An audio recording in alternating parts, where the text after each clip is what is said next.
Hello, everyone, and welcome to a late one for the Daily Edge. Dug deep into some Lex Friedman stuff last night and stayed up for way too long.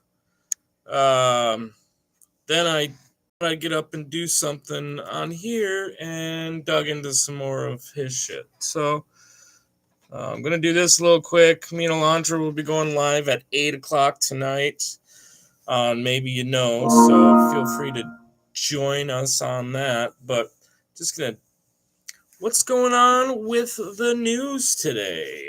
Worldwide, anything big?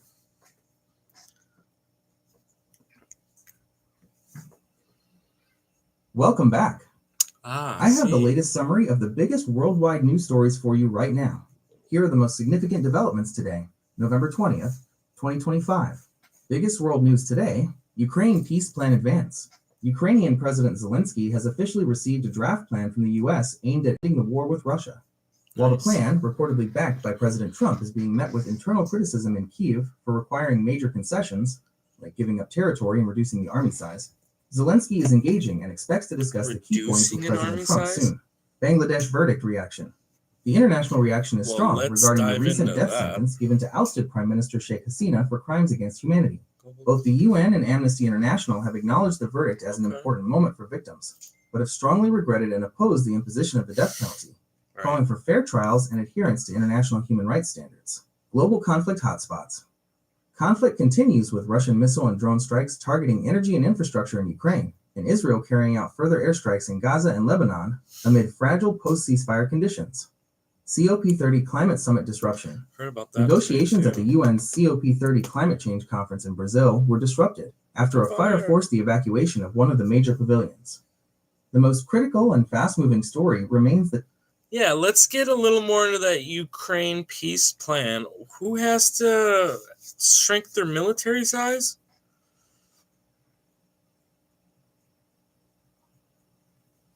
That is a critical detail. According to reports, the proposed peace plan requires Ukraine to make the significant military concessions. Here is a short, factual breakdown of what the plan reportedly demands from Kyiv. Ukraine peace plan, military concessions, military size reduction. Ukraine would be required to cut the size of its armed forces by roughly half. Some reports specify a reduction to around 400,000 to 600,000 total personnel. Weaponry limits. Ukraine would have to abandon key categories of weaponry, specifically relinquishing all long-range weapons that are capable of striking deep inside Russia. Territorial concessions. Ukraine would have to cede significant territory to Russia, including recognizing Russian control over Crimea and the remainder of the eastern Donbas regions, including areas currently controlled by Kyiv. Foreign troops. The plan rules out the presence of foreign troops or a peacekeeping force on Ukrainian soil and bans Ukraine from joining NATO. Ukrainian officials who have seen the plan have widely called it unacceptable, saying it closely mirrors the Kremlin's maximalist demands and would amount to capitulation. Are you ready to move on to national, local, weather, and... Why would we even introduce that kind of a plan? That sounds like giving up their country. That is a critical question, and the contents of the plan have sparked significant controversy and concern across Western and Ukrainian capitals. The rationale for the U.S. administration supporting and introducing a plan that is so heavily tilted toward Russia's demands generally boils down to these reported goals and pressures. Rationale for the proposed plan. 1. Rapid end to the war. The primary goal stated by the U.S. officials is to end the killing and the slaughter and bring the nearly 4-year-long war to an immediate close. The concessions are viewed as the difficult but necessary concessions required to get Russia to agree to a ceasefire and negotiations. 2. Russia's current battlefield advantage. The plan emerges at a time when Russian forces are advancing in certain areas of the battlefield. Ukraine is facing exhaustion and military rotation issues. Ukraine is struggling with domestic issues, like corruption scandals, which may be seen as a moment of weakness to exploit diplomatically. The concessions may be viewed as an acceptance of the current facts on the ground in terms of territory Russia controls. 3. Securing limited guarantees for Ukraine. While requiring massive concessions, the plan reportedly does include security guarantees from the U.S., the details of which are vague and disputed.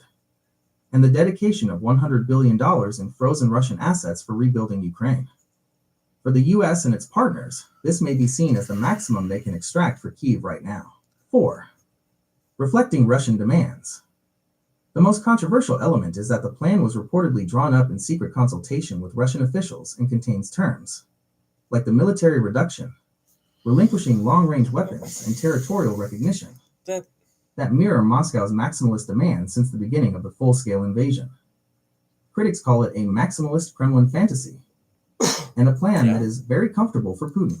In short, the logic from the perspective of the plan's backers is that these severe demands are the only realistic path to achieve an immediate end to the violence, given Russia's continued military position and diplomatic hardline. Are you ready to shift our focus to the national, local? No, I think that's maybe a spot to start talking, but now that whole thing will get fucking rejected, thrown back, spun around, and some other offer will be made, right? That's a very insightful perspective, and you're hitting on the core of diplomatic negotiation. You are correct that it is highly likely this initial proposal, which currently favors Russia so heavily, will be rejected or immediately amended by Ukraine and its major Western allies. Here is the likely diplomatic trajectory for this type of controversial plan. The diplomatic spin cycle. 1. Official rejection, Ukraine/allies. Ukraine's leadership and many European NATO partners have already signaled that the current terms are unacceptable and equivalent to capitulation. They are expected to formally reject the plan's current severe concessions on territory and military strength. 2. Serving as a starting point. Despite the rejection, this proposal now officially serves as a floor in the negotiations. It puts concrete, if controversial, terms on the table, and forces both sides to respond publicly, establishing their current red lines. 3. The counteroffer, Ukraine, likely with European backing, is expected to present a firm counterproposal. This will demand full withdrawal of Russian troops, or at least a return to pre-2022 lines. Strong, binding security guarantees that don't rely on massive military cuts. Clear mechanisms for reparations and accountability. 4. Leverage and the political clock. The plan's introduction is a strong statement from the U.S. administration, putting pressure on both Russia and Ukraine to engage. The U.S. can use the threat of withholding future aid to push Ukraine toward accepting some compromises, while simultaneously using the possibility of further sanctions or support to pressure Russia. In short, it's not the final deal, but it's the opening gambit in a high-stakes negotiation. Right. You are right to anticipate that the terms will be spun, rejected, and then eventually reformed into a different, more balanced, or at least less one-sided offer. Right. Shall we now transition to the national news segment for your broadcast? What other world news was there? I can't remember. No problem at all. Getting ready for a broadcast can be a lot. Beyond the major developments in Ukraine, here are the other top world news stories today. Other key world news. Babe, can you go up there and talk to Avery? Israeli airstrikes have continued in both Gaza and Lebanon, killing dozens of people. Human Rights Watch also released a report stating that Israel's expulsion of thousands of Palestinians from West Bank refugee camps earlier this year amounts to war crimes. Bangladesh death sentence. The global community, including the UN and Amnesty International, has strongly opposed the death sentence handed down to the ousted Prime Minister Sheikh Hasina for crimes against humanity, calling for a fairer legal process. COP30 climates. All right, what's that about Japan and China?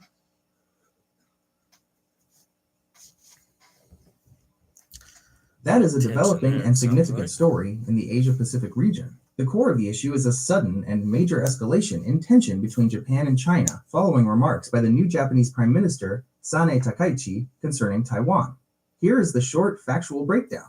Japan-China escalation. The spark, Prime Minister Takaichi told Japan's parliament that a Chinese military attack on Taiwan would constitute a survival-threatening situation for Japan. This is significant because it is a legal designation that could potentially allow Japan to exercise its right to collective self-defense and get militarily involved. China's reaction. Beijing reacted with fury, viewing the comments as a serious violation of the political foundation of their relationship and a blatant interference in China's internal affairs, as China views Taiwan as a renegade province. China demanded the remarks be retracted. A Chinese diplomat even posted a threat of violence against PM Takaichi, which was later deleted. China issued a travel warning for its citizens to avoid visiting Japan. Military tension in islands. In response, China immediately stepped up military activity. They sent Chinese Coast Guard ships into the disputed waters around the Senkaku Islands, known as Diaoyu in China, which are administered by Japan. Japanese warplanes were scrambled after a Chinese drone was detected near Japan's Yonaguni Island, which is close to Taiwan. Economic blow. The dispute is having economic fallout. China has reportedly suspended imports of Japanese seafood, and Chinese airlines are offering refunds for Japan-bound flights. In short, the Japanese Prime Minister broke from long-standing diplomatic ambiguity regarding Taiwan, and China has responded with strong rhetoric, military posturing near disputed islands, and economic countermeasures.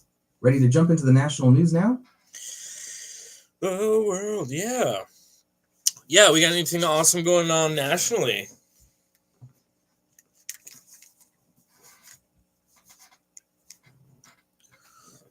You bet. We have two major national stories today that are massive and, depending on your perspective, could be seen as pretty awesome, or at least highly consequential. Here is the factual, short, and sweet breakdown of the big two. Top national news today. Epstein files release mandated. President Trump signed a bill this week, the Epstein Transparency Act, forcing the Department of Justice to release all unclassified files related to Jeffrey Epstein within 30 days. Okay. This move was the result of massive bipartisan pressure and a rare congressional revolt. It is viewed as a victory for the survivors seeking accountability. The files could contain sensitive information about his global connections, controversial offshore oil drilling plan. The Trump administration unveiled a new proposal that would allow offshore oil drilling in federal waters off the coast of California and Florida for the first time in decades. This move immediately sparked outrage from environmental groups and state officials, but it is supported by energy industry advocates and is positioned as a measure to boost domestic energy production. I also found a piece of positive scientific news. NASA comet photos. NASA released stunning close-up pictures of the interstellar comet 3I/Atlas that is making a quick tour of our solar system. Okay. A great reminder of cosmic discovery. Which of these Epstein files, offshore drilling, or the NASA comet? Would you like to discuss before? Are there survivors of the Epstein shit that accuses Trump of anything?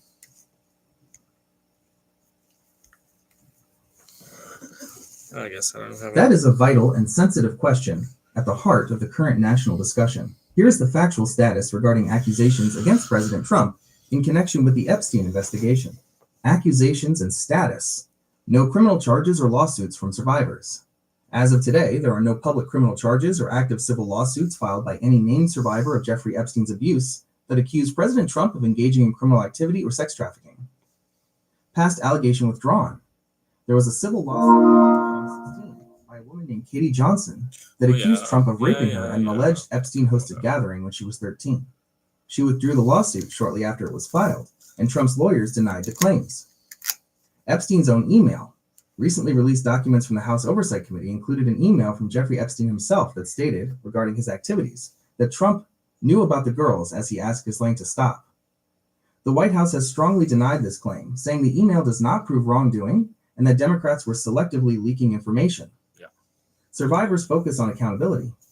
Several survivors, while not accusing the president of abuse, have addressed him publicly, urging him to stop politicizing the issue and to ensure the full and complete release of all the unredacted files now that he has signed the transparency bill into law. Okay. Their main focus has been on achieving transparency and accountability for all the powerful figures involved. The files that the Justice Department is now compelled to release within 30 days are expected to contain more information regarding Epstein's network, which could include more details about his connections to many prominent figures, including Trump. Ready for the local news segment for your broadcast? Yeah, sure. Let's roll into some local. What do we got? What do we got going on?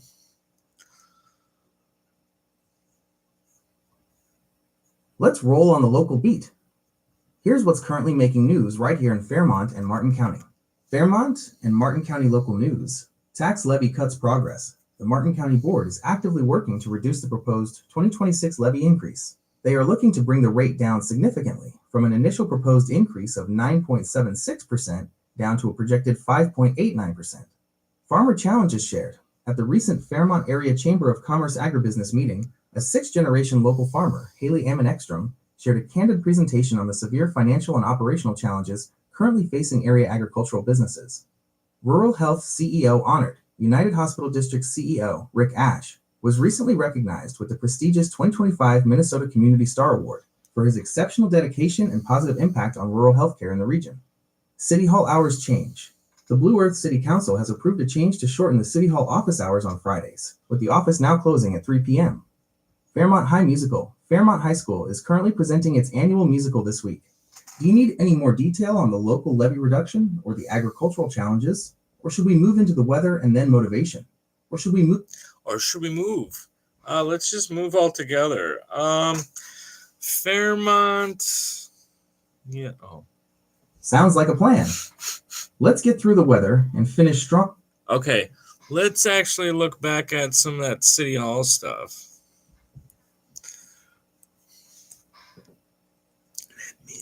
Great call on circling back. That was a decision made by the Blue Earth City Council, a nearby community in Martin County. Here is the factual rundown on the City Hall hours change. Blue Earth City Hall hours change. The change. The Blue Earth City Council voted to change City Hall's public hours to close at 3 p.m. on Fridays. The current hours. Prior to this decision, City Hall was generally open from 8 a.m. to 5 p.m. Monday through Friday.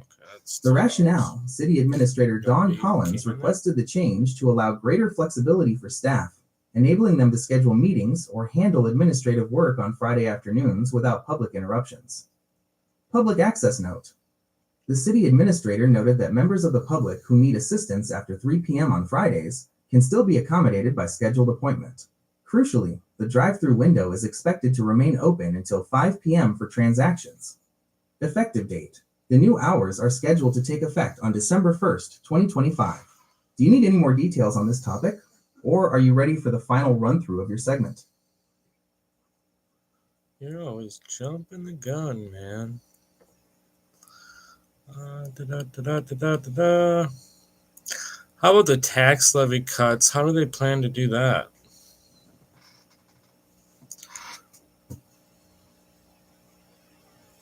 That's an important detail for your listeners. The Martin County Board is making significant cuts to the proposed 2026 levy by focusing on multiple areas of the budget. Here is the factual, short breakdown of how they plan to drop the increase from 9.76% to 5.89%. Martin County Tax Levy Reduction Strategy, Human Services Budget Cut. The largest single cut comes from Human Services, which was able to reduce its initial request by over $460,000 after receiving updated information on state funding changes. Lower health insurance costs. Actual health insurance renewal costs came in about $330,000 lower than the amount that was originally budgeted. Reduced COLA. The board is looking to reduce the cost of living adjustment, COLA, for county employees by 1%, moving the budgeted increase from 4% down to 3%. Office space reconfiguration. They are discussing a plan to eliminate a rented office space by reconfiguring and utilizing existing space in county buildings, which would lead to savings on rent. By making these strategic adjustments, the board is getting closer to a 6% increase, aiming to finalize the budget at the lower rate during their December Truth and Taxation meeting. Are you ready for your final run-through of the complete segment? No, let's hit that 7-day forecast.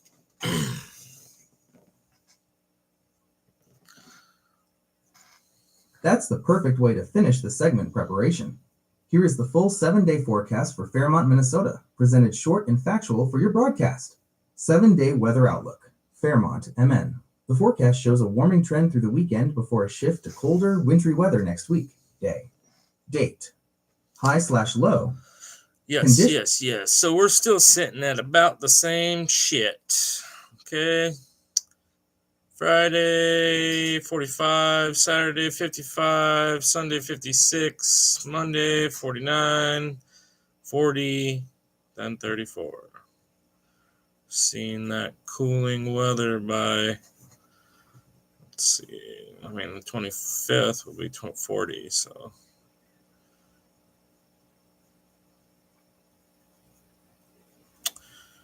Well, can't stay warm forever here. Yeah, why don't you wrap us up, close this out, and hit us with some motivation. Here is your final wrap-up and motivation segment to close out your broadcast. Closing summary. We've covered a wide range of important news today. World news. The U.S. has introduced a highly controversial peace plan for Ukraine, demanding massive concessions from Kyiv, while major international attention is on the death sentence handed to the former Prime Minister of Bangladesh, and escalating tensions between Japan and China. Okay. National news. President Trump signed the bill to release the unsealed Epstein files, and his administration proposed a highly disputed plan for new offshore oil drilling off the coasts of California and Florida. Local focus. Martin County is successfully pushing to reduce the proposed tax levy increase for 2026, and we looked at the specific changes coming to the Blue Earth City Hall schedule. Weather. After a mild and sunny weekend with highs near 55 degrees Fahrenheit, expect a sharp change early next week, bringing light rain on Monday and a chance of snow and colder temperatures by Tuesday. Right. Final motivation. Here we go. As you wrap up your day, remember this. Momentum is built through consistency. Don't let the magnitude of world events or big goals paralyze you. The simplest way to achieve something extraordinary is to do a few ordinary things consistently. You showed up, you planned, you executed this segment. That consistency is your power. Oh, shucks. Focus on the next right action, and success will follow. Thanks for having me, and best of luck with your next broadcast. So yeah, guys, that's a big thing. As you wrap up your day, remember this. Momentum is built through consistency. Something I'm working on every day to be as consistent as I can. Today wasn't a very consistent day, though. But just keep moving forward. Don't let the magnitude of the world events or big goals paralyze you. You might have some big goals out there. You might want to do some amazing things with your life. So don't let that paralyze you and stop you from trying, moving forward. All right, guys. Thanks for tuning in. Until the next day. Peace.